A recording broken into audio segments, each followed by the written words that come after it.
మరో 4 రోజుల్లో ఈ ఏడాది నవంబర్ నెల ముగియబోతోంది. అయితే ప్రతి నెలలో కూడా ఆర్థికపరమైన రూల్స్ మారుతూ ఉంటాయి. కొన్నిటికి గడువు తేదీలు ముగుస్తూ ఉంటాయి. నవంబర్ 30వ తేదీ సమీపిస్తోంది.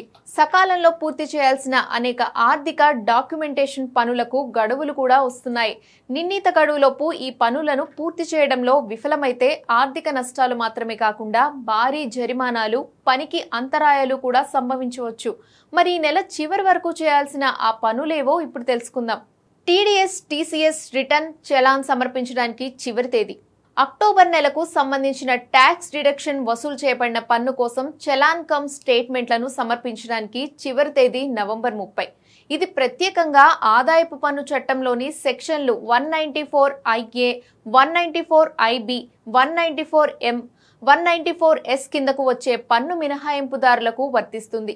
వీటిలో ఆస్తి అమ్మకంపై తగ్గించబడిన టీడీఎస్, అద్దెపై టీడీఎస్, కాంట్రాక్టర్లు, నిపుణులు, ఫ్రీలాన్సర్లకు చేసిన చెల్లింపులపై టీడీఎస్ ఉన్నాయి.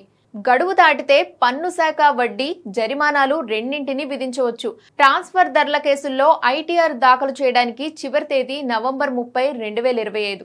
ట్రాన్స్ఫర్ ధరల ఆడిట్ చేయించుకోవాల్సిన పన్ను చెల్లింపుదారులకు ఆదాయపు పన్ను రిటర్న్లను దాఖలు చేయడానికి కూడా ఇదే చివరి తేదీ.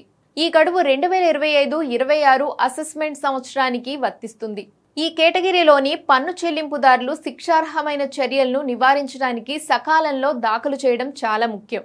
ఫారం 3CE-AA సమర్పించడానికి చివరి తేదీ. అంతర్జాతీయ గ్రూపులకు చెందిన భారతీయ సంస్థలు నవంబర్ 30 లోపు తమ మాస్టర్ ఫైలింగ్ లో భాగమైన ఫారం 3CE-AA దాఖలు చేయాలి. భారతదేశంలో కార్యకలాపాలు కలిగి ఉన్న బహుళ జాతి కంపెనీలకు ఇది వర్తిస్తుంది. పిఎన్బి కస్టమర్లకు కేవైసీ అప్డేట్ చివరి తేదీ. పంజాబ్ నేషనల్ బ్యాంక్ తన కస్టమర్లు నవంబర్ 30 నాటికి తమ కేవైసీ అప్డేట్లను పూర్తి చేయాలని సూచించింది. సెప్టెంబర్ 2025 నాటికి కేవైసీ పునరుద్ధరణకు గడువు ఉన్న అన్ని ఖాతాలకు ఇది వర్తిస్తుంది.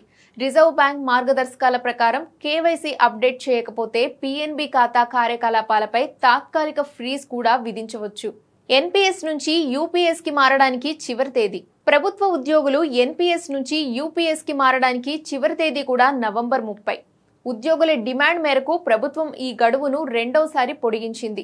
మునుపటి వెర్షన్తో పోలిస్తే యూపీఎస్ అందించే మెరుగైన ప్రయోజనాలు, పన్ను ప్రయోజనాల కారణంగా చాలా మంది ఉద్యోగులు మారాలని ఆలోచిస్తున్నారు. పెన్షనర్లకు లైఫ్ సర్టిఫికెట్ సమర్పించడానికి చివరి తేదీ.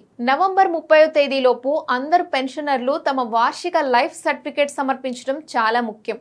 గడువులోపు గడువు దాటితే పెన్షన్ చెల్లింపులు తాత్కాలికంగా నిలిపివేయవచ్చు. అయితే సర్టిఫికెట్ సమర్పించిన తర్వాత చెల్లింపులు తిరిగి ప్రారంభమవుతాయి. డిపాజిట్ ప్రక్రియను సులభతరం చేయడానికి ప్రభుత్వం, బ్యాంకులు డిజిటల్ ప్లాట్ఫామ్లు, ఆన్లైన్ సేవలు, video KYC, door step banking ను అందించాయి.